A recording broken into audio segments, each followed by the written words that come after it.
I'm Sandra Schachat, and I am a graduate student at Mississippi State University, and I am also a research student here at the Smithsonian in the Department of Paleobiology. I study phenotypic evolution in insects, and I also hold a degree in art history and archaeology from the University of Maryland. And so today I'm really going to be talking about unscientific illustration, about very strange proto-surrealist images of very strange animals. And so I thought that I'd start off by showing an image of some very strange animals that were discovered very recently. This is an image from a paper that was published in 2014. These creatures are called dendrogramma. The authors of this paper have very good reason to believe that these organisms are insects. And other than that, no one really knows very well what's going on. They don't share animals. And so they don't share characteristics with jellyfish or other early diverging animal lineages. And so even to this day, we're finding very strange animals, very strange creatures out there whose biology we don't understand and that we had not seen before. And of course, this has been going on for a very long time. Here are more images of animals. These have been known to Western science for only about 100 years. So here we have the gastric brooding frog, so frogs that will raise their young in their mouths for a period. And then we also have a reconstruction of a fossil animal of hallucigenia. So this is done by Mary Parrish. And so these are animals that haven't been known for a very long time. And so for hundreds of years, Western scientists have been finding stranger and stranger creatures. The platypus as well. So this is a venomous egg-laying mammal with a face like a duck. And this has been known for approximately 200 years. And before that, it was very common for people to believe in even stranger creatures that don't actually exist at all, like this dragon that you can see here in blue. And we tend to think of this belief in mythological creatures as very typical of the medieval period, which it was, but belief in these creatures also lasted for a much longer time than people might usually think. So for example, this is an image from the Renaissance period, from the 16th century. And if we look back to the very first edition of Carl Linnaeus's Systema Naturae, I'm not sure how well you can see this in the back, but there is a part of this table of animal taxonomy called paradoxa. And this includes very strange creatures like barnacles and the phoenix and dragons. And Linnaeus didn't actually believe that the phoenix and the dragons really exist. He included them to debunk this idea. But even during the Enlightenment, it was necessary for the top biologists and the top natural historians to address these beliefs because they were so common. And so one very simple way to think about this is that if we go from the medieval period to the present, we have this reduced belief in fantastic, non-existent creatures, such as dragons or the phoenix. And then we have increasing knowledge of strange, real animals that are stranger than fiction, whose existence and whose biology nobody really could have predicted, things like the platypus. And today I'm going to focus on the 19th century. So the 19th century was a time when natural historians no longer really needed to explain to people that dragons don't exist. And it was also a time when people were starting to recognize large-scale patterns in the natural world that they couldn't entirely explain. So one example of that would be Jean-Baptiste Lamarck, who was a very early evolutionary biologist. And very early on in the 19th century, he gave lectures in which he explained his evolutionary theory. And so he did posit that there is a single universal common ancestor for all animals, and he also drew dichotomously branching phylogenies, which seem very modern to us. And so he was correct as far as large-scale patterns of evolution, what we today might think of as macroevolution. But Lamarck wasn't able to come up with a convincing explanation for how evolution would occur on a generation-to-generation basis. So for example, how this mother giraffe could pass certain traits, but not all of them, on to her offspring. And this is what we mainly remember Lamarck for today, his idea of transformism, that essentially we change the traits that we possess throughout our lifetime through use or disuse. So if I spend my entire life reaching up very high, trying to reach fruit high on a tree, I will lengthen my arm, and then I can pass this trait of a lengthened arm on to my offspring if I reproduce. And today we know that that's generally not how evolution works, and Lamarck knew that this wasn't an entirely convincing explanation, but he had to come up with some mechanism that could have produced the large-scale evolutionary patterns that he observed in the natural world. And then Charles Darwin, who came after Lamarck, did a great deal to fill in the gaps in Lamarck's theories. And so through his theory of natural selection, Darwin was able to explain how certain traits are passed on and how evolution occurs on a generation-to-generation basis. So there's standing variation as far as different traits within a population, and then we have differential reproduction and survival depending on whether certain individuals possess traits that are adaptive. But again, Darwin still didn't understand the entire picture. He was unfamiliar with Mendelian genetics and the idea of alleles, that we have 2 copies of every gene, and that alleles for different genes can combine in different ways such that different traits are inherited and blended in different ways. So during the 19th century, not only are people starting to learn about these very strange creatures that exist in the natural world, but there was also a tremendous amount of uncertainty, because individuals like Lamarck and Darwin were noticing these patterns in the natural world that were produced by evolution, but they were at a loss as to explain how those patterns had been generated. And so there's the question of, how do you illustrate all of this? I mean, you can illustrate a dragon or a platypus. You can draw a dichotomously branching phylogeny, but it's a very separate question. How do you capture this uncertainty? How do you capture this notion that in the natural world there are creatures that are stranger than a dragon or a phoenix, and that we're observing all of these patterns, but we don't know how they came to be? And so today I'm going to be talking about the art of J.J. Granville, who was a French graphic artist. He was active during the early to mid-19th century in Paris, and he grappled with these questions. And I think that his art is particularly informative regarding these questions because throughout the trajectory of his career, we can see his changing attitudes towards animals. He was very interested in politics, but due to press laws, there was not a lot of freedom of expression during most of his life. And he would have gone to jail had he produced the political caricature that he really wanted to produce. And so instead, he was forced to produce social caricature. And he would often use animals to insult his targets, to insult his opponents. And again, he was forced to produce this social caricature because he was not able to convey the political messages that he wished to. And then as his career went on, he came to like animals.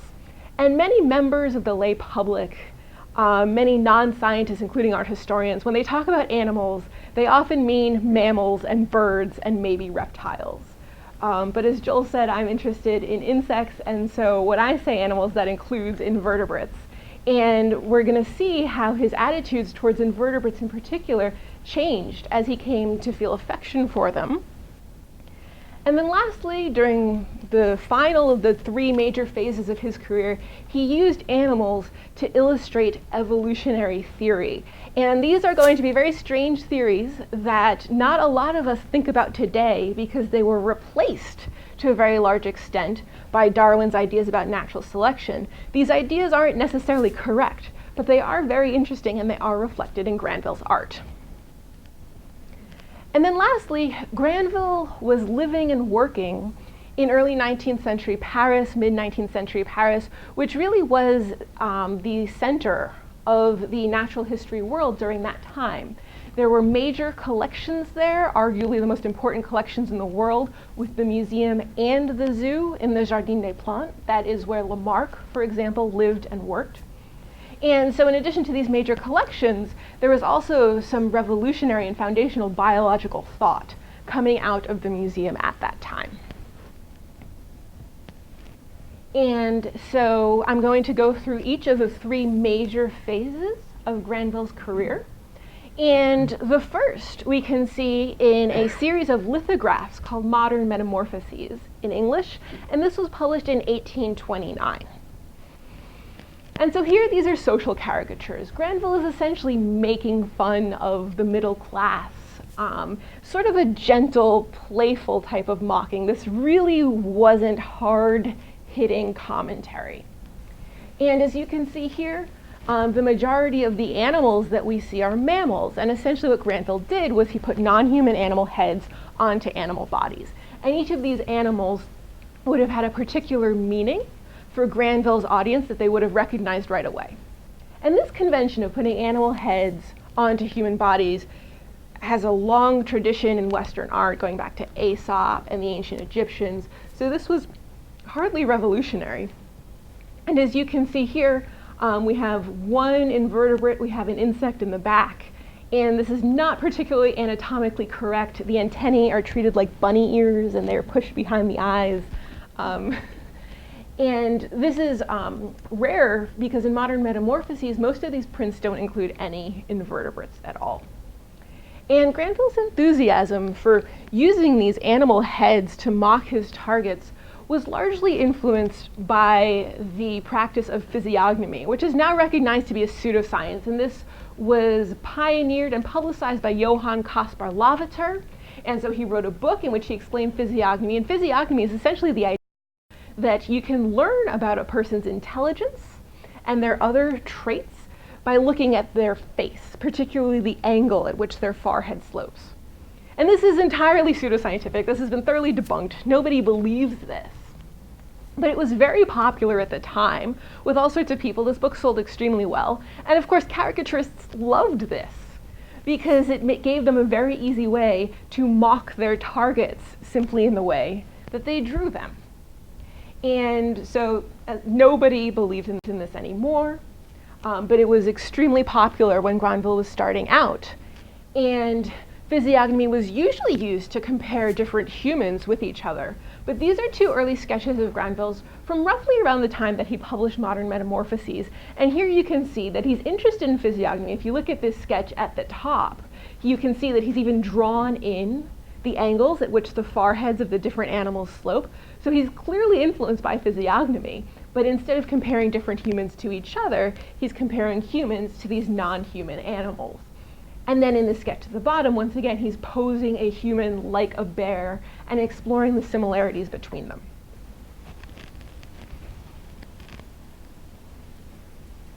So again, this certainly isn't scientific. And Grandville isn't showing a particularly heightened amount of interest in the biology of these creatures, as you can see by the fact that they are very, very anatomically incorrect. But this was very popular, and so the use of animals in his work was very rewarding to him, even if he wasn't interested in animals the entire time. And here, this is another print from that same series of lithographs. But this scene is completely different from the rest of the book for two reasons. The first is that this is overtly political. So here we can see this procession of beetles that are dressed up as clergy. Many people believed that the king of France at that time, Charles X, is represented by the beetle who is leading all of the others as they drag their capes through the mud. And so here Grandville is criticizing the clergy, he's criticizing the king. That's the first reason why this print is different from all the rest. And then the second reason why this print is so different from the rest is that it only includes invertebrates. And here I put the date for this print in 1829. That's when this was actually printed. But this was the only scene from Modern Metamorphoses that was censored. So this did not see the light of day until 1830 for political reasons. And in 1830, this print was finally released to the public because there had been a revolution in France. Charles X was dethroned, and you have the beginning of the July monarchy. And during the early 1830s, there were a few years when there was greatly increased freedom of expression. And work like this could finally be published. And this increase in freedom of expression didn't only affect political caricaturists, it also affected scientists. And we can see this most famously in the Cuvier-Geoffroy debate in 1830, at the very beginning of the July monarchy, as soon as these sorts of public debates were possible. And so this was a debate between Georges Cuvier and Étienne Geoffroy. And Cuvier was a very conservative man. And for example, he was a creationist. Cuvier had hated Lamarck. And Geoffroy, on the other hand, had been a disciple of Lamarck's. And their debate was centered on the four main animal groups. So Cuvier and Geoffroy both agreed that these are the four main groups or embranchements of animals. And these are organized hierarchically. So at the very top, we have vertebrates, such as ourselves. Then the second embranchement down would be the articulata, the segmented animals, arthropods and annelids. Then below them, we have the mollusca, so all other bilaterally symmetrical animals, snails, wormy, squishy things.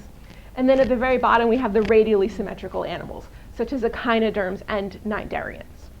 And so Cuvier and Geoffroy both agreed that these are the four major groups of animals, that this is the correct way to categorize these animals. And the debate was about whether these four groups of animals share one single archetype or four different archetypes. And these archetypes you can think of as body plans. So Cuvier, who was much more conservative, believed that each of these four groups had its own body plan and that you could not draw parallels between them, whereas Geoffroy believed that they shared one body plan. So this debate really wasn't about evolution, but you can see that this does reflect some of Lamarck's ideas. Lamarck believed that all animals had a single common ancestor, and Geoffroy believed that these animals all shared a single fundamental body type. Now, the part that Cuvier and Geoffroy agreed on is completely wrong. And for that reason, it's debatable how much their disagreements really advanced science. So for example, looking at the very bottom embranchement, echinoderms and cnidarians, starfish and jellyfish, starfish are much more closely related to us than they are to jellyfish. So because the basis of the debate was invalid, we tend not to discuss this very much today as evolutionary biologists. But the debate still had a tremendous amount of importance socially. So this was before Facebook or Twitter or People magazine, and the debate attracted a huge crowd. It was sort of the equivalent of like Star Wars. Everyone was talking about it. And there were a lot of people who, of course, didn't understand the nitty-gritty details of the biology that Cuvier and Geoffroy were debating, but this had a tremendous amount of social implications as well, right? So Cuvier was known to be very powerful, very conservative, whereas Geoffroy was not. And so if you were a political dissident, but you didn't feel comfortable saying that in public due to reduced freedom of expression later on, you could say that you agreed with Geoffroy on the science. And a lot of people did this, not understanding the science at all. But agreement with Geoffroy came to serve as shorthand for political dissent at a time when political dissent in public was not a great option for anyone who didn't want to go to jail. And so Cuvier was seen as having won the debate, but he died soon thereafter. And Geoffroy was marginalized in the scientific community, seen as having lost this debate. And this was very interesting to Granville and to many, many other people in Paris. And we can see that in the wake of the Cuvier-Geoffroy debate, Granville becomes much more interested in natural history. And so this caricature called Natural History Collection is essentially criticizing the way that the French government handled Cuvier's estate after he died. So Cuvier died of cholera just a few years after the debate. And so here, Granville is mocking the government officials who did a bad job of handling Cuvier's estate by comparing them to animals. So still, comparing an individual to an animal is a way that Granville insults his targets. So animals are still insulting. But at the same time, hopefully you can see here there is a bit more detail in these illustrations, reflecting Granville's increased interest in the natural world. And throughout these years, Granville was visiting the museum, visiting the zoo, making sketches. And so he was observing these natural history specimens more and more closely. And so after 1835, when there again were very restrictive press laws in France, and the sort of caricature that Granville was able to publish criticizing the government was no longer publishable, Granville started to illustrate fables, and he worked with a lot of illustrated books. So this was the period that was sort of the heyday of the illustrated romantic book. And Granville was very successful in this field, and we can see his growing affection for and interest in animals, perhaps most clearly in a book that is called Scenes of the Public and Private Lives of Animals. And so the first volume was published in 1842. And so because Geoffroy had been exiled more or less from the scientific community after the debates, he still had a house right near the Natural History Museum, and since natural historians were no longer so interested in speaking with him, Geoffroy would often interact with political dissidents and with writers and with artists, and he would have salons in his house that would be attended by people who were mostly involved in the humanities, such as Honoré de Balzac and George Sand. And this book, Scenes of the Public and Private Lives of Animals, included stories that were written specifically to be illustrated by Granville. And Grandville worked very closely with Balzac on this book. And so we can see Geoffroy's influence through Balzac in many of Granville's illustrations. And so here we can see Granville's increasing interest in natural history collections because we have a bird that is out collecting its own insects and forming its very own collection. And Granville had a few illustrations like this. And Granville has also sketched all sorts of larvae walking across his desk. So this is probably something pretty similar to behavior that he would have engaged in himself. And again, because this couldn't be overtly political, there's a lot of social satire here. And here we can also see Granville becoming interested in animals on their own terms, as opposed to becoming interested in animals simply for their symbolic use to insult people. So here we have a concert in a clearing, and on the piano we have a centipede.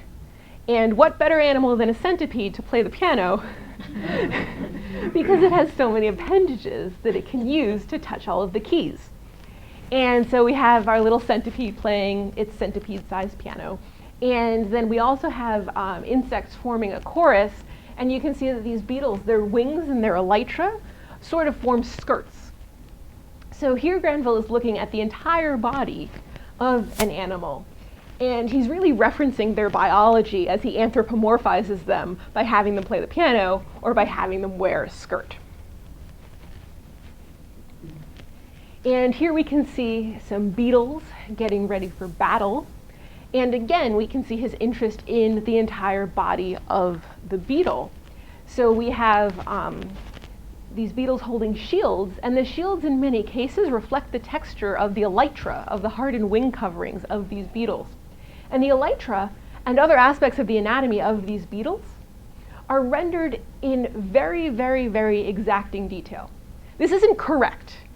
If you were to show any of these individual beetles to a coleopterist, they would say, well, the elytra look like they belong to this family, and the antennae look like they belong to another family. This isn't accurate in any sense. This isn't only inaccurate because beetles don't actually go to war like this. It's also inaccurate in the sense that each individual beetle does not represent an actual species.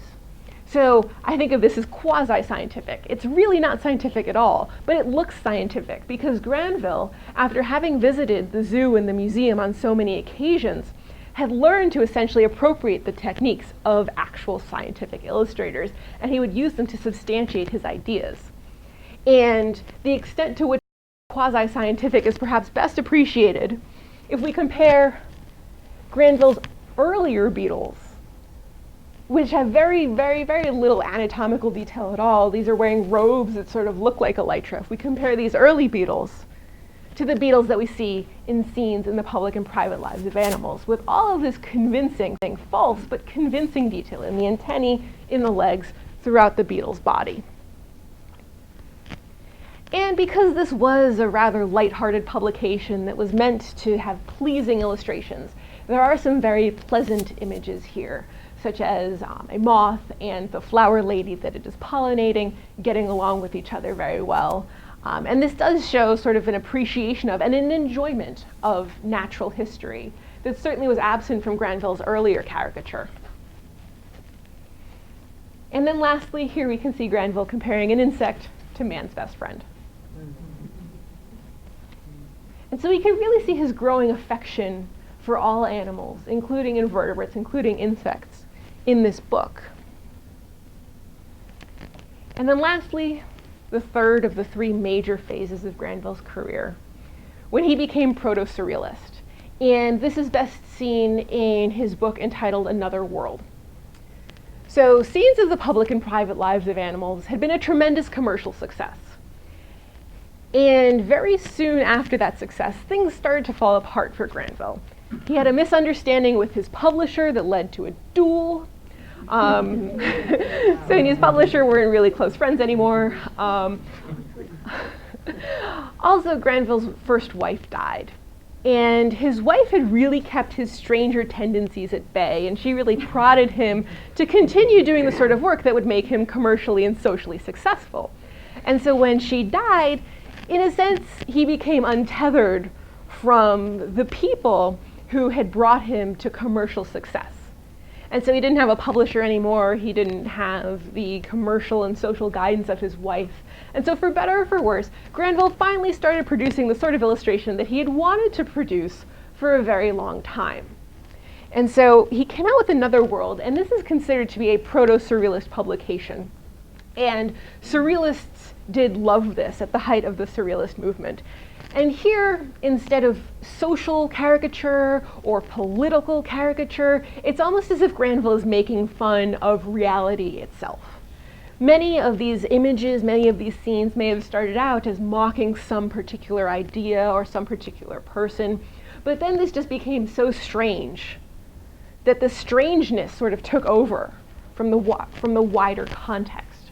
And as you can see from these images, this book does not only include animals. We have some very emotional vegetables, and we have this very strange celestial, otherworldly, outer spacey scene. So there's a lot more in this book than just animals, but the animals were a very important part of this book. And so here we can see the sort of animals that Granville produced for Another World. We no longer have well-dressed humans with funny animal heads. We no longer have cute little animals playing their centipede-sized pianos. These animals are composite creatures that are made of body parts from very distantly related animals that belong to different archetypes, that belong to different categories of those four categories that Cuvier and Geoffroy had used. And instead of playing the piano or wearing a dress, these are sort of set in this blank landscape that gives them an eerie quality, right? So here we have our beetle monkey riding a frog bird. This isn't obviously making fun of anything. This isn't particularly pleasant. And then, of course, it's made all the more strange by the lack of context in the background. And today, this doesn't seem very disturbing to us, but this would have been seen as quite disturbing by Granville's contemporaries. And so I have a quote from an art historian that I'm going to read. "It is today hardly possible to realize the extent to which the requirement regarding truth to nature so dominated the public's artistic judgment. It must be appreciated that the landscapes of Caspar David Friedrich were objected to on the grounds that the precise viewpoint of the individual landscapes could not be determined, and that it was impossible to tell from the pictures whether they represented an evening or a morning setting. One critic objected to the famous work Source by Ingres because the legs of the allegorically depicted girl in the picture were too short." And so this is well before Impressionism, and so this was a time when fine art was expected to have almost a photographic accuracy, we might say today. And of course, the works that are mentioned in this quote are large-scale oil paintings. The same standards were not applied to caricature. But in Granville's early caricature, this obviously was never meant to be realistic, and it was cute, and it was very easy to understand, so people didn't mind that it was inaccurate. It was so clearly meant to be caricature. And then later on in scenes of the public and private lives of animals, this is really endearing. And so again, it didn't disturb people so much that this is clearly inaccurate. But here, we don't have endearing context. We don't really have any context at all. And these composite creatures that are so obviously unreal are rendered with a tremendous amount of detail. So this disturbed people a lot. Many, many people found this very disturbing, and many of Granville's friends really distanced themselves from him, wanted nothing to do with him, because many people believed that he had gone completely insane. And of course, Granville still was very interested in the ideas of Geoffroy and expressing dissent that way. And the work that we're seeing in Another World really would have angered Cuvier's followers. So here's another quote from Cuvier, and this is from Cuvier. "Every organized being forms a whole, a unique and closed system, whose parts mutually correspond and concur to the same definite action by a reciprocal reaction. None of its parts can change without the others also changing, and consequently each of them taken separately indicates and determines all the others." So in other words, if you have a bird and you change one tiny part of the bird to look like a beetle, the rest of the bird will also have to change. And so a bird beetle or a beetle bird could not exist. And yet this is exactly the sort of thing that Granville was illustrating in Another World. And then to take this even further, here in this image, these beetle birds are perched on the sort of supports that scientific illustrators would have used.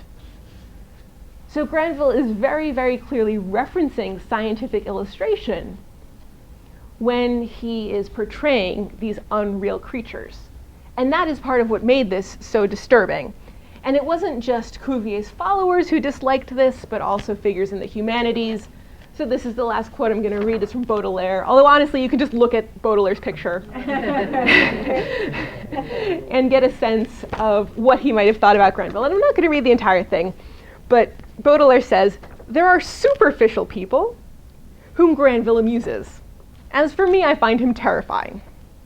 When I step into the work of Granville, I feel a certain uneasiness, as though I have entered an apartment in which the disorder is systematically organized, where the absurd cornices prop themselves against the floor." You get the idea. And so for Baudelaire, everything was supposed to be completely organized or completely out of control. And Granville's work doesn't fall into either one of those categories. It's out of control in the sense that we have all of these beetle birds, but it's organized in the sense that not only are they drawn with this precise detail, but they're even resting on the sort of supports that are used by scientific illustrators. So again, this doesn't seem tremendously disturbing to us living roughly 1 century after the Surrealist movement, but back then in the 1800s, this was very disturbing to a lot of people. And Grandville really knew what he was doing. This is another print of his that actually was scientific illustration. He was commissioned to illustrate scenes from the zoo. And this was just 2 years before Another World was published. So he was very, very familiar with the sorts of conventions that he was taking advantage of to substantiate his very strange ideas. And a lot of people will mention the Cuvier-Geoffroy debate when talking about Granville, because the Cuvier-Geoffroy debate really did bring zoology to the fore at the time when Granville was working. But there's so much more to early 19th century evolutionary biology than just that debate. And a lot of this evolutionary theory that is now forgotten because it was so wrong is referenced as well in Another World. So with Lamarck, we have transformism, again, the idea that if I'm reaching up to a tall tree throughout my life, my arm will get longer and I can pass these long arms to my offspring. That is really just skimming the surface. Lamarck also believed that there was an evolutionary continuum with no gaps, which is to say that there are transitional forms between all animals. And if you think back to the platypus, right, this mammal with a bird-like face and certain reptile-like traits such as egg laying, that's the sort of thing that Lamarck was referencing. We might think of these intermediate forms as existing in the fossil record, and of course Lamarck was familiar with the fossil record, but he also believed that many of these strange intermediate creatures would be extant. Now, Lamarck didn't necessarily believe that there would be an intermediate between a fish and a mollusk, a fish mollusk. That wasn't something that Lamarck was necessarily trying to say, but a person who really didn't have a strong background in the sciences, but who became interested in the sciences as a political dissident, might interpret Lamarck's work in that way. And then Geoffroy had been Lamarck's disciple, and so Geoffroy was very interested also in filling in the details of how the macroevolutionary patterns that they observed had been generated, right? Thinking about microevolution. And Geoffroy was very interested in monsters. Not the sort of monsters that hide under your bed, but the term monsters was used for malformed individuals. Like if you think of a tadpole that has an extra set of legs, something like that. And so these malformed individuals, these monsters, according to Geoffroy, these developed according to fixed laws. And so if you were malformed, there would be at least one part of your body that had developed into a lower form than what you were. Again, remember there is that hierarchy of the 4 animal groups. And so if we have something like a lizard beetle, then this would be produced when a lizard had been malformed in such a way that certain parts of its body developed according to the developmental trajectories of a beetle. And so these would be arrests of development. You don't develop throughout your entire body to be as high of an organism as you actually are. And then Geoffroy sort of extended this idea from these individual monsters, these individual malformed individuals, to the origin of species. So Geoffroy said that not only do these monsters, these malformed individuals exist, but these malformities can be caused by the environment. And these malformities can then be passed on. So you can think if you have one population that somehow becomes split into 2, and these 2 subpopulations inhabit different environments, those environments will cause those 2 populations to develop differently, and that's how you can get amphibian species. And this isn't how we, of course, believe that evolution happens today, but just during the past few decades, there has been a resurgence of ideas that are similar to this, such as in the work of Mary Jane West Eberhard. So this has been forgotten now to a very large extent, but people were very aware of these ideas during the 1840s, particularly when they couldn't draw political caricature. And so we can see these ideas reflected in Granville's work. So here, just thinking about the evolutionary continuum, we know that rabbits exist, we know that snails exist. And if you're reading Lamarck's theory and you don't have a background in biology, you might interpret his idea of an evolutionary continuum with no gaps to imply that if we have rabbits and we have snails, then we must also have transitional rabbit snails. And so we can see a rabbit snail here. And then again, with the arrests of development, here we can see many animals that cross the different archetypes, the different embranchements, so that we have animals that are partly vertebrate, but that are also partly invertebrate, and might have developed according to the trajectory of an insect due to these arrests of development. So to us, this looks very strange, and to Granville's contemporaries, this looked completely insane. But it does represent a layman's understanding of these biological theories that might not have been entirely accurate, but are certainly very interesting. And then getting back to the idea that animals that truly do exist are stranger than mythological creatures that people came up with during medieval times, here in one corner you can see we have a rhinoceros beetle that is half rhinoceros and half beetle. And Grandville is very interested in puns, and this might have been a visual pun, referencing the actual creature that is called a rhinoceros beetle. That really is a beetle, and it's not half rhinoceros, but it does have certain qualities that are reminiscent of the rhinoceros.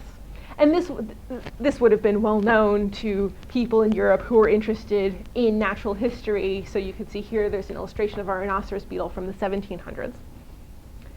And so Granville is referencing the strangeness of the natural world. And if you think about it, this rhinoceros beetle that Granville drew, that's half rhinoceros and half beetle, is somewhat similar to what we might have expected in medieval illustration. So I showed this earlier. We have our blue dragon. This is something that Linnaeus was telling people did not actually exist, and he had to take the time to say that during the 1700s because so many people still believed in dragons. But here also in the foreground, to the side of our blue dragon, we have this creature that looks to us to be maybe half lion and half something else. That something else is supposed to be an ant. This is an antlion. And today there is an actual insect that's called antlion, and it's not actually half ant and half lion. But during the medieval period, people believed in this mythological creature. People believed that there really was something running around that is half ant and half lion. And so in the wake of the Enlightenment, people would have been very pleased with themselves if they didn't believe in antlions and if they were cultured and sophisticated enough to know that this sort of mythology is false. But if there really is such thing as a rhinoceros beetle, should you really be so proud of yourself for not believing in an antlion? And this gets back to the thread of uncertainty that was running through natural history during the 1900s. And of course, as I said before, this wasn't so long after Carl Linnaeus had to tell people that a phoenix doesn't really exist. So we have this rhinoceros beetle that's referencing natural history and medieval lore. And sort of next to the rhinoceros beetle in this scene, in the main pen, we have a giraffe beetle. And an interesting question is this giraffe beetle a reference to a real creature the way that the rhinoceros beetle is? Or is this giraffe beetle something that's completely made up, like the rabbit snail? And there is such thing as a giraffe beetle. In fact, there's two such things. There was one giraffe beetle that had been named and described before Grandville was even born, that he could have been familiar with just from his research into natural history. And then there's another giraffe beetle that was named and described after Grandville had already died. And so the question is, was Granville referencing this when he drew that giraffe beetle, or was it something that he had completely made up? And giraffe beetles still interest people today, and as proof of that, here's a screenshot from a blog post entitled 7 Unbelievably Cool Weevils That Will Make You Say Wow. And the very first beetle that they list is a giraffe weevil. So these things are still very strange to us and very exotic to us to this day. And Grandville was referencing that in his work. So people thought that this was insane. People thought that Grandville had completely lost his mind. Nobody bought this. This entire work was a huge commercial failure. But looking at it now and understanding what we do about natural history, it doesn't seem so crazy. Because even though theories that he was referencing were false, and even though he may not have understood those theories entirely, he really was referencing some cutting-edge biology. It was cutting edge during his lifetime. And so, as I said, everyone thought Grandville was crazy. He died just a few years after this commercial flop. And everyone said that he died of insanity.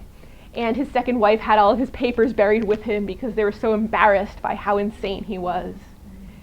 And it's a horrendous tragedy because his work is so interesting. But this was completely rejected by his contemporaries. And yet his contemporaries did remember his interest in invertebrates. So this was printed just after Grandville died, sort of as a tribute to him. And here you can see that in this piece after Grandville, we have two invertebrates illustrated here. So his invertebrates did make a lasting impact on his contemporaries, even if a lot of his art was rejected by them. And so immediately after his death, Grandville wasn't very popular, but there was a resurgence in interest in his work and this style. As I said, the Surrealists were very inspired by him. And also John Tenniel has long been believed to have been influenced by Granville in his illustrations of Alice's Adventures in Wonderland.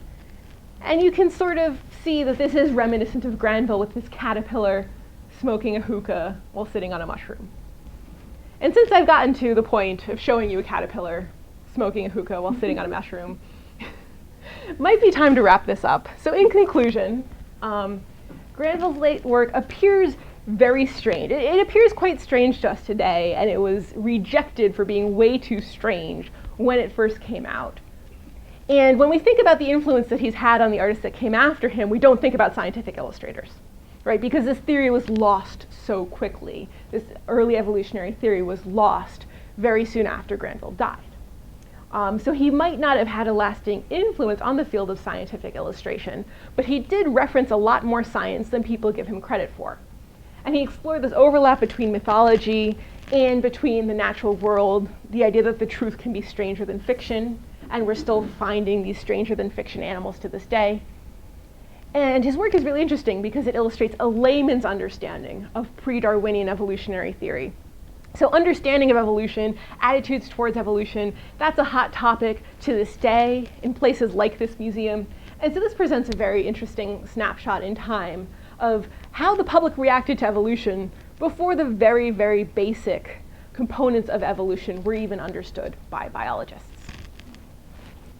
And so with that, there are many people that I would like to thank whose names are on this screen. And I also want to mention that many of the prints that I showed are available now for free on Google Books and on the Internet Archive. And what's nice about looking at prints on a computer screen or in person is that these are works of art that were meant to be reproduced, right? A sculpture was never meant to be viewed on a computer screen. That was never meant to be reproduced in that way, but these prints were meant to be reproduced, and a lot of these works were lost for decades after falling out of favor, things like Another World, but now they're available from anywhere. So I would encourage you to look these books up yourself. Thank you very much.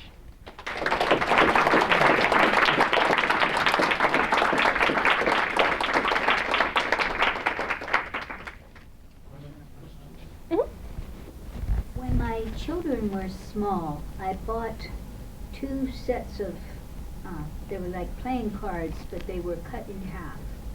And one set, I think, had animals, and the other had people, but in different costumes from different countries. And the fun was to mix and match them, and you could, have an absurd thing. But the style of them looked to me like it could have been at least late 19th century. And I wonder if that grew out of this, because it reminds me so much of what he was doing, putting 2 disparate things together. And I was wondering if some of this reveals a sense of humor. I would rather say, than insanity. I mean, I think that for us it's easy to see a sense of humor there, and Granville certainly did have a sense of humor, even if it wasn't always appreciated. But yeah, so Another World was a commercial flop, and that book wouldn't necessarily have been easily accessible for a long time, but Scenes from the Public and Private Lives of Animals, that was a huge commercial success, and was reprinted many, many times in different languages. It was even printed here in the United States. I think I have one box of those cards, and I'm going to see if I do. And if I do, I want to see if I can find out what their history is. I thought they were cool. Yeah, as far as actual cards, in Victorian England, a few decades after this, during the time of Darwin, you could say, there were advertising cards that would be made, that would feature illustrations of women with butterfly wings and things like that, and also more exotic costumes.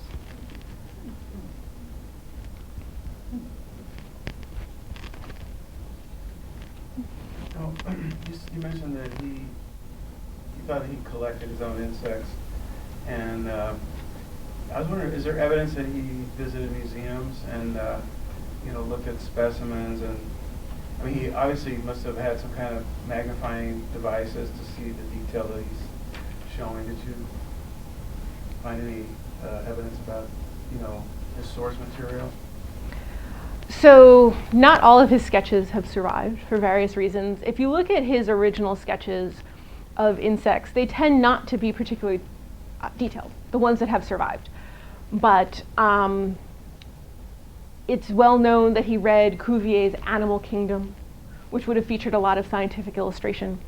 And the Entomological Society of France at that time was very popular, and their journal featured a lot of scientific illustration. So I don't know how much of these references to scientific illustration in his work are based on his own very, very close observations of insects versus taking inspiration from published illustrations. Well, they look very three-dimensional, so I have a feeling he was looking at specimens. Usually those illustrations from books at that time were, habitus drawings or flat looking. So. Can you tell us a little bit about the text? What were these pictures? Okay, so Modern Metamorphoses, the first of the 3 works that I showed, that was Granville's own production. You can think of it almost as the 19th century equivalent of self-publishing, right? Lithography was a new technology and it was very cheap.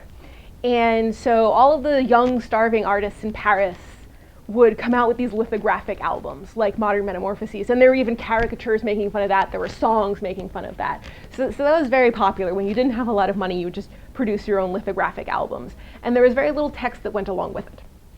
Then in scenes of the public and private lives of animals, as I said, you have Balzac, you have Sand, tremendous writers who are coming up with this text that is meant to accompany these illustrations.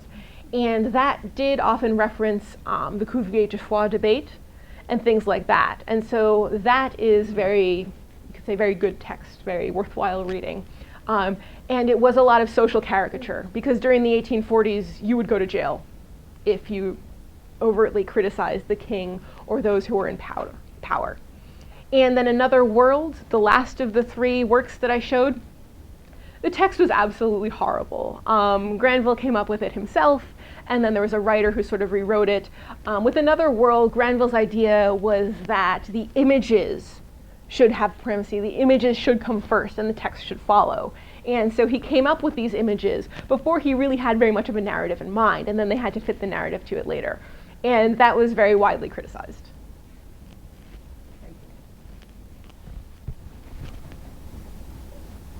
Okay, well, thanks again.